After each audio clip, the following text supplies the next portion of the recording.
مسیح و صفی سبھی سے کہیں بھی بنی یہ بے خبری یہ خلق پھری کہاں سے کہاں تمہارے لیے. یہ ساری خلق کو یہ ساری مخلوق کو جو پھرایا گیا ہے یہ حضور آپ کے لیے پھرایا گیا. اور کیوں پھرایا گیا؟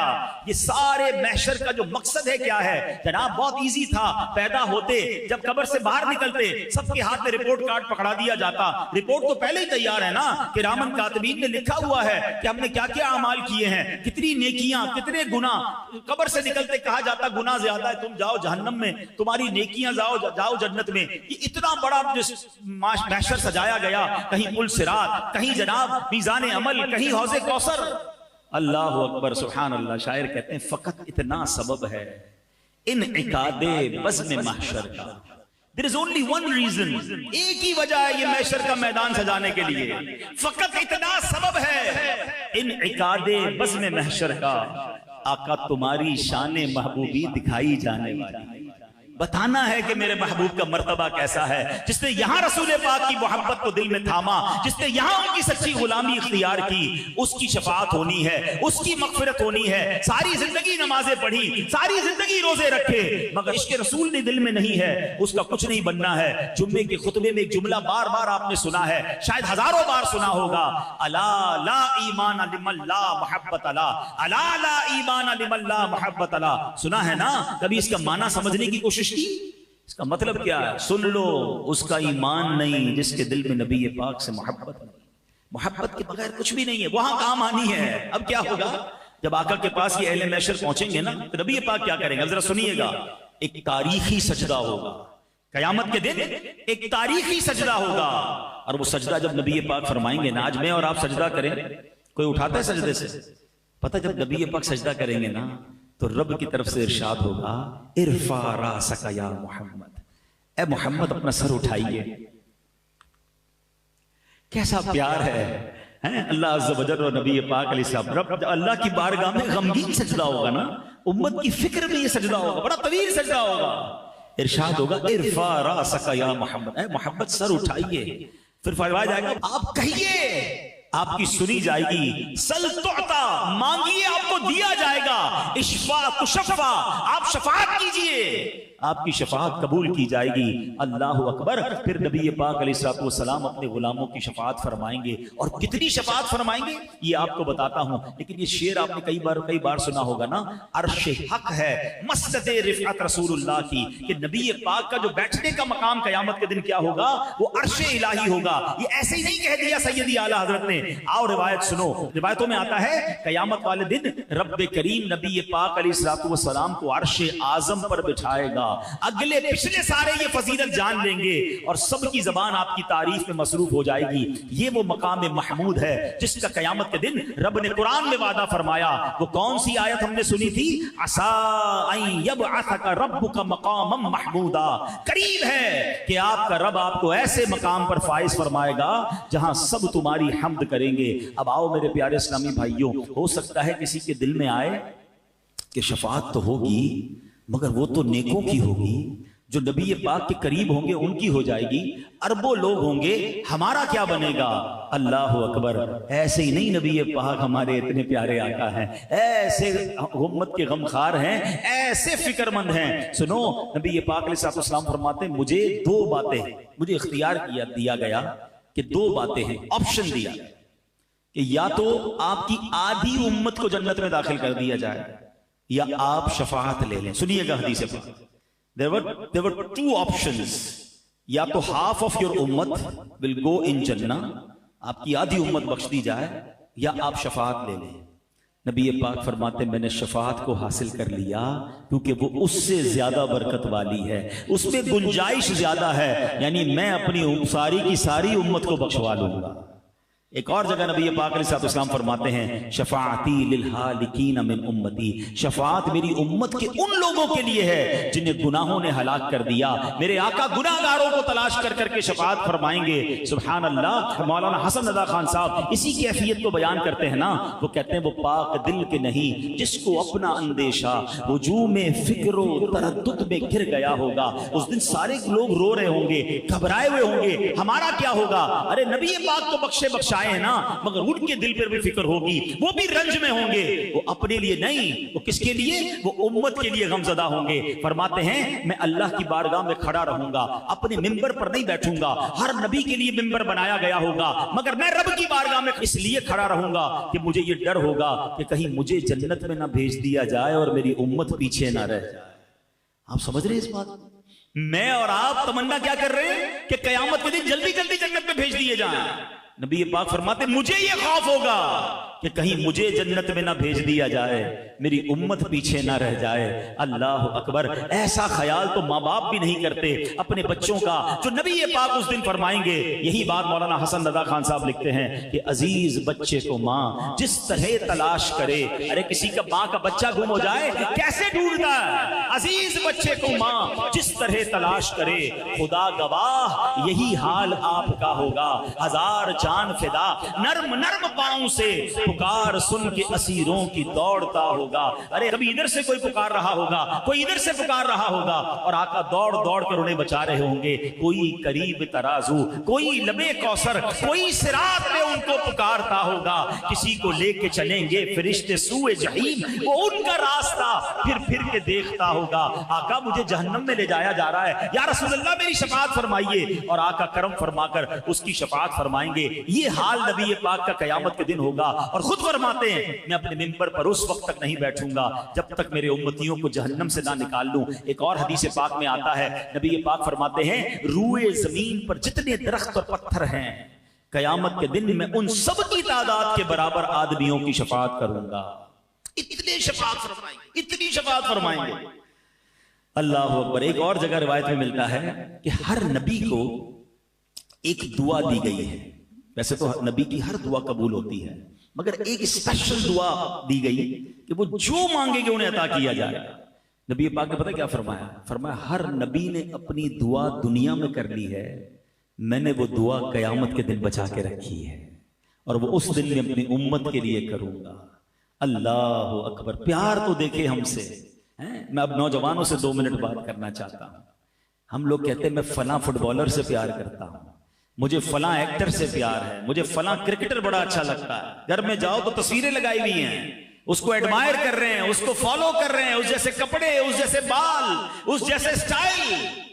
کبھی پوچھوں اس سے کہ بھائی کبھی وہ جو بڑا آدمی جس کو آپ فالو کرتے ہیں دیوانے, اس نے کبھی آپ کا کوئی خیال کیا, آپ کو جانتا ہے؟ نوجوان کہتے ہیں ہمیں کیسے جانے گا, اس کے تو اربوں کروڑوں فالوورز ہیں, ہم تو کبھی ملے نہیں ہیں, بس اس کو دیکھا ہے دیوانے ہو گئے ہیں, وہ ہمیں جانتا بھی نہیں, ہمارا خیال کہاں سے رکھے گا. اب مجھے بتاؤ تم اس کو چاہتے ہو کہ جو تمہیں جانتا نہیں ہے, جس نے کبھی تمہارا خیال نہیں رکھا.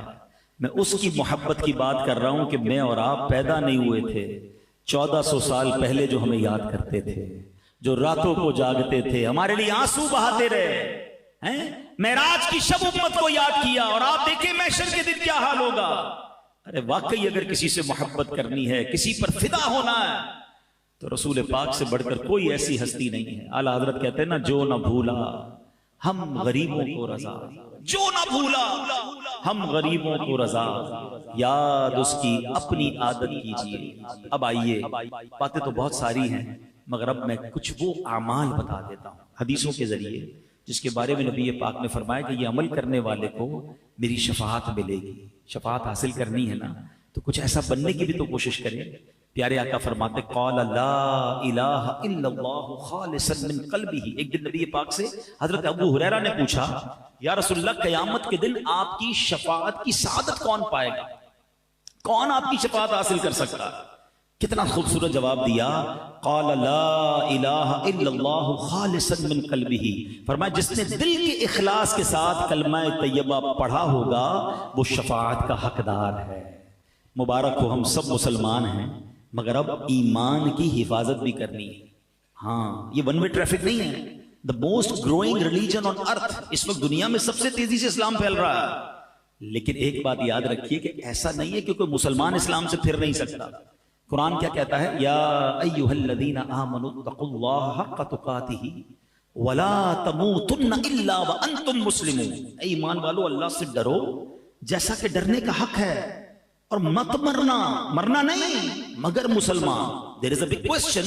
شروع میں کہا جا رہا ہے ایمان والوں، تو ایمان والوں تو موت پہ مرے گا. ہمارا تو کانسیپٹ یہی ہے نا کہ بھائی مسلمان ہو گیا، اب کیا ہے، اب تو انشاءاللہ ایمان کے ساتھ جائیں گے. نہیں، قرآن وارن کر رہا ہے وَلَا تَمُوتُنَّ إِلَّا وَأَنْتُمْ مُسْلِمُونَ، مت مرنا مگر مسلمان. It means there is some type of doubt کہ ایمان مرنے سے پہلے چھینا جا سکتا ہے.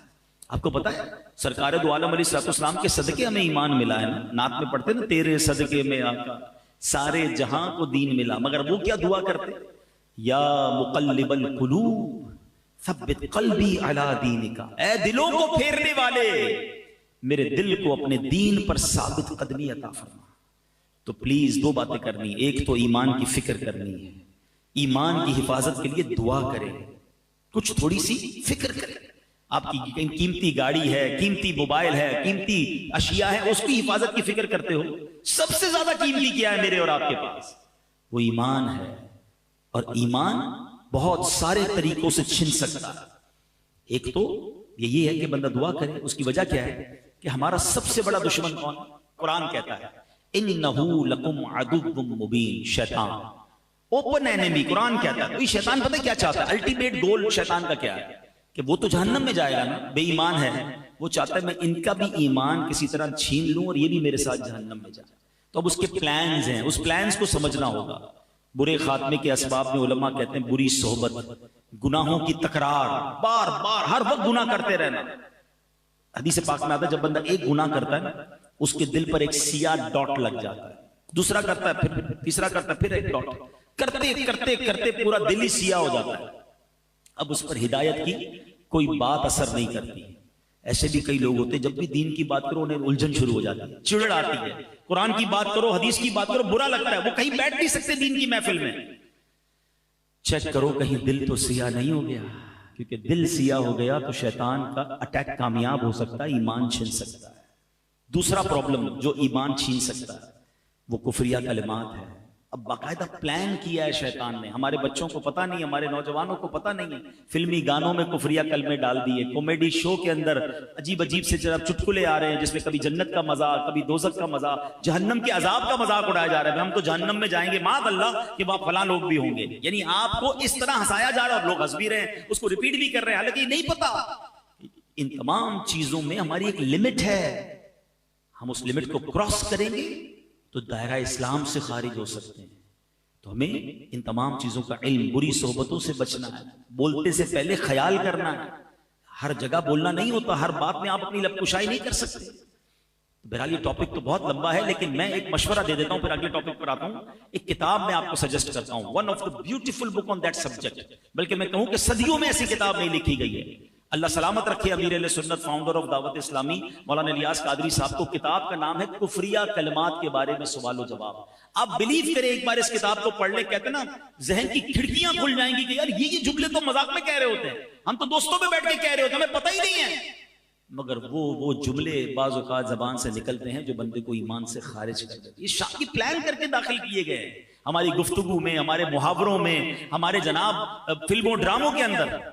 تو ایمان کی فکر کریں. وَلَا تَمُوتُنَّ إِلَّا وَأَنْتُمْ مُسْلِمُونَ، مت مرنا مگر مسلمان. اب بھی ہو سکتا ہے کسی کے ذہن میں خیال آئے کہ یار یہ مولانا صاحب نئی بات لے آئے، بھائی یہ کہاں ایمان کیسے ختم ہوگا؟ بھائی مسلمان ہیں، مسلمان ہو کے بھی ایمان سے جائیں گے. اعلیٰ حضرت نے 100 سال پہلے ایک بات سمجھائی تھی، سونا جنگل رات اندھیری، چھائی بدلی کالی ہے، سونے والو جاگتے رہیو، چوروں کی رکھوالی ہے.